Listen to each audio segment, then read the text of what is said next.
अस्सलाम वालेकुम friends, this is Pathan Nazim and welcome to Hello Learning Academy. Friends, इस session में हम महा टीटी 2014 में पूछे गए उर्दू मजमून के 10 सवालात वजात के साथ देखेंगे। लिहाजा 23 नवंबर को आपका एग्ज़ाम कंडक्ट होगा। इसी को मद्देनज़र रखते हुए हेलो लर्निंग एकेडमी पर न्यू बैच स्टार्ट की गई, जिसमें आपको डेली वीडियो लेक्चर्स मिलेंगे, PDF नोट्स आपको दिए जाएंगे, पूरा सिलेबस जो है आपका कवर करवाया जाएगा। उसी के साथ आपको 4000 plus MCQs and PYQs practice के लिए दिए जाएंगे। तो फ्रेंड्स, एक पेपर की फ़ीस 499 है और अगर आप दोनों पेपर ज्वाइन करते हो तो 799 इसकी फ़ीस है। अगर आप इंटरेस्टेड हो तो नीचे दिए गए नंबर पर कांटेक्ट कीजिए और कोर्स को ज्वाइन कीजिए। वक्त को ज़ाया ना करते हुए चलते हैं हम क्वेश्चंस की तरफ। क्वेश्चन है, बेख्याली, बेसबाती, बेकरारी, बेताबी, इन अल्फाज में किस तकरार की वजह से जाज़बियत पैदा होती है? नंबर 1 हुरूफ इल्लत, नंबर 2 हुरूफ जार, नंबर 3 साबिका और नंबर 4 लाहिका। तो फ्रेंड्स, साबिका किसे कहते हैं और लाहिका किसे कहते हैं इससे पहले भी जो तो हमने देखा है। लिहाजा यहाँ पर बेख्याली, बेसबाती, बेकरारी वगैरह आ रहा है। तो यहाँ पर फ्रेंड्स, बे जो आ रहा है इसको साबिका कहा जाता है और साबिका मीन्स लफ्ज़ से पहले आने वाला जो हुर्फ होता है, जो लफ्ज़ होता है, उसको साबिका कहते हैं। तो फ्रेंड्स, हुरूफ इल्लत मीन्स अलिफ या वाव, इसको हुरूफ इल्लत कहते हैं और उसके अलावा जो होते हैं वो हुरूफ सही कहलाते हैं। और साबिका जो लफ्ज़ से पहले आता है उसको साबिका कहते हैं और लफ्ज़ के बाद आने वाले को जो है तो लाहिका कहा जाता है। लिहाजा बेख्याली, बेसबाती और बेकरारी, इसमें जो है साबिका पाया जाएगा। तो ऑप्शन नंबर 3 लिहाजा राइट आंसर रहेगा। अब हुरूफ जार किसे कहते हैं वो आपको कमेंट बॉक्स में कमेंट करना है। नेक्स्ट क्वेश्चन की तरफ हम चलते हैं। अगला सवाल है कि क्या आप समझते हैं कि मैं अब तक आवारा घूम रहा था? इस जुमले की किस्म पहचानिए। नंबर 1 मुफर्रिद, नंबर 2 मुरक्कब जुमला, नंबर 3 मखलूत और नंबर 4 इनमें से नहीं। मीन्स फ्रेंड्स, ये जो जुमला रहेगा, क्या आप समझते हैं कि मैं अब तक आवारा घूम रहा था? लिहाजा ये मखलूत जुमले की मिसाल है। ऑप्शन नंबर 3 राइट आंसर रहेगा। नेक्स्ट क्वेश्चन है,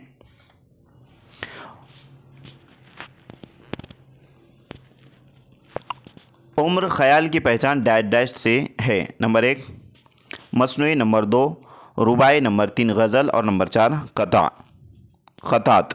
तो फ्रेंड्स, उम्र ख्याल की जो पहचान है लिहाजा वो रुबाई से है। ऑप्शन नंबर 2 करेक्ट आंसर रहेगा।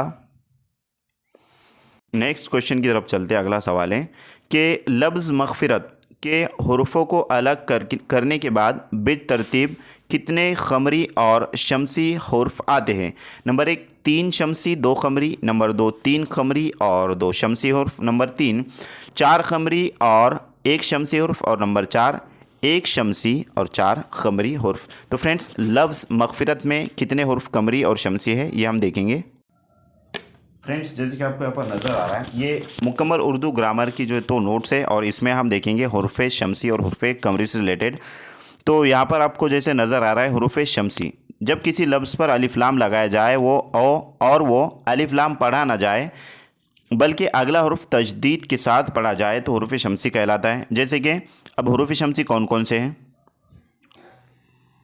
तो यहाँ पर है ता, सा, दाल, दाल, राजा, सीन, शीन, सौ, ज़ौ, ताज़ा, लाम और नून। ये जो है तो हुरूफ हुरूफ जो है तो ये शमसी हैं। अब यहाँ पर मग़फ़िरत में मीम, गैन, फ़ा, रा और ते ये आ रहे हैं। लिहाजा मीम, गैन, फ़े, रा और ते। अब हुरूफ शमसी में इनमें से कौन कौन से हुर्फ है हम वो देखेंगे। तो यहाँ पर ते जो आ रहा है ये हुरूफ शमसी का हर्फ है। उसके बाद रे जो आ रहा है वो हुरूफ शमसी का हुर्फ है। मीम, गैन, फ़ा, तो इसमें मीम, गैन, फ़ा जो तो है नहीं और ते जो तो है और रा, ये 2 हैं। रा और ते दोनों ही हैं, सिर्फ जो है तो 2 हैं। इस वास्ते ये 2 जो लफ्ज़ रहेंगे, यानी कि 2 जो हर्फ रहेंगे ये शमसी हर्फ रहेंगे। मीन्स अब डायरेक्टली आंसर की तरफ जा सकते हो फ्रेंड्स। जैसे कि यहाँ पर है 2 शमसी, अब इसमें जो तो 3 शमसी है, इसमें 1 शमसी है और इसमें भी 1 शमसी है। लिहाजा ये फर्स्ट, थर्ड और लास्ट रॉन्ग रहेगा, बल्कि करेक्ट जो आंसर रहेगा वो ऑप्शन नंबर 2 रहेगा, क्योंकि दो शमसी हर्फ ही हमको जो तो यहाँ पर नज़र आ रहे हैं, यानी कि हुरूफ कमरी या शमसी में से अगर से आपने दोनों में से एक भी याद कर ले तो आप मीन्स अगर ये हर्फ आपको याद है तो बकिया जो हर्फ रहेंगे वो शमसी के सॉरी वो कमरी के रहेंगे। तो उसी तरीके से हम हुरूफ कमरी भी देख लेते हैं। जैसे कि अब हुरूफ शमसी के यहाँ पर 2 हर्फ आए और हुरूफ कमरी में कितने आते हैं। तो ये है हुरूफ कमरी, अलिफ बा जीम हा खा आइन गैन फ़ा काफ काफ मीम वाव हा और या। तो यहाँ पर लिहाजा लफ्ज़ मग़फ़िरत में रा और ते शमसी हुर्फ है और बाकी मीम गैन और फ़े बचा हुआ है। तो मीम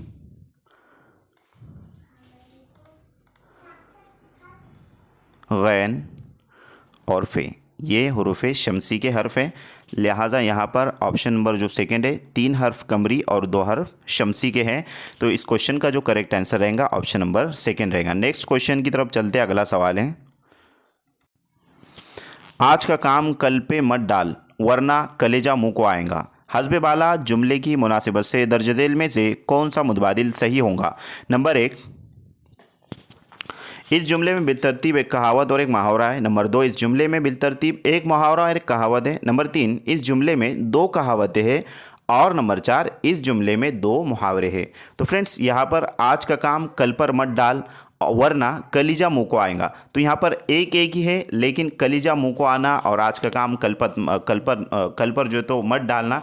तो इस तरीके से इस जुमले में जो है बिल तरतीब एक कहावत और एक मुहावरा होता है। पहला जो रहेगा वो कहावत रहेंगी और सेकेंड वाला जो रहेगा वो मुहावरा रहेगा। यानी आज का काम कल पे मत डाल ये जो है तो कहावत है और कलेजा मुंह को आना ये मुहावरा होगा। ऑप्शन नंबर फर्स्ट यहाँ पर राइट आंसर रहेगा, लेकिन बकिया भी ऑप्शन जो है तो देख लेना चाहिए। जैसे कि इसमें बिल तरतीब एक मुहावरा एक कहावत है, तो मुहावरा और कहावत है, लेकिन उसका जो सीक्वेंस है वो इस तरीके से पहले जो है तो कहावत है उसके बाद मुहावरा है। तो ये भी आपको ध्यान नशीन रखना है। इस जुमले में 2 कहावतें और इस जुमले में 2 मुहावरे। तो फ्रेंड्स इस जुमले में बिल तरतीब यानी कि तरतीब के साथ एक कहावत और एक मुहावरा है। Option number first right answer है। नेक्स्ट क्वेश्चन है, मुब्तदा जुमले का वो हिस्सा जिसके मुतालिक जुमले में कोई बात कही जाती है। इस जुमले की मुनासिबत से सही मुतबादिल का इंतखाब कीजिए। नंबर 1, ये मुब्तदा की सही तारीफ़ है। नंबर 2, ये ख़बर की सही तारीफ़ है। नंबर 3, इस जुमले से मुब्तदा और जुज़ का कोई ताल्लुक़ नहीं। और नंबर 4, इसमें से कोई नहीं। तो फ्रेंड्स इस क्वेश्चन का राइट आंसर रहेगा ये मुब्तदा की सही तारीफ़ है। Option number first correct answer रहेगा कि ये मुब्तदा की सही तारीफ़ है। मुब्तदा जुमले का वो हिस्सा है जिसके मुतालिक जुमले में कोई बात कही जाती है। इस जुमले की मुनासिबत से option number first right answer रहेगा। नेक्स्ट क्वेश्चन की तरफ चलते हैं। अगला सवाल है, क्वेश्चन है, सुलेमानी टोपी हो या जापानी गुड़िया दोनों खूबसूरत होते हैं, ख़त कशीदा अल्फाज क्या है। नंबर 1, सिफ़त अददी। नंबर 2, सिफ़त ज़ाती। नंबर 3, सिफ़त निस्बती। और नंबर 4, सिफ़त मिक़दारी। तो फ्रेंड्स इस क्वेश्चन का करेक्ट आंसर रहेगा ऑप्शन नंबर थर्ड सिफ़त निस्बती, क्योंकि सुलेमानी टोपी हो या जापानी गुड़िया, तो यहाँ पर सुलेमानी टोपी को जो है तो सुलेमानी टोपी और जापानी गुड़िया ये एक दूसरे की निस्बत जो है तो ज़ाहिर कर रहा है। लिहाजा इस क्वेश्चन का correct answer option number third रहेगा सिफ़त निस्बती। नेक्स्ट क्वेश्चन की तरफ चलते हैं। अगला सवाल है कि अगर लफ्ज़ तशबीहात और इस्तिआरे पहले लफ्ज़ की मुनासिबत से आते हो तो उसे इल्म अदब में क्या कहते हैं। नंबर 1, मामला बंदी। नंबर 2, मायने आफरीनी। नंबर 3, नाजुक ख़याली। और नंबर 4, रियायत लफ्ज़ी। तो फ्रेंड्स उसे रियायत लफ्ज़ी कहते हैं। Option number last right answer रहेगा। नेक्स्ट क्वेश्चन है कि उस किताब का नाम बताइए जिसमें एक शागिर्द ने अपने उस्ताद की सवाने पर कलम उठाने का फ़ैसला किया। नंबर 1, गुब्बार खातिर। नंबर 2, ऊद हिंदी।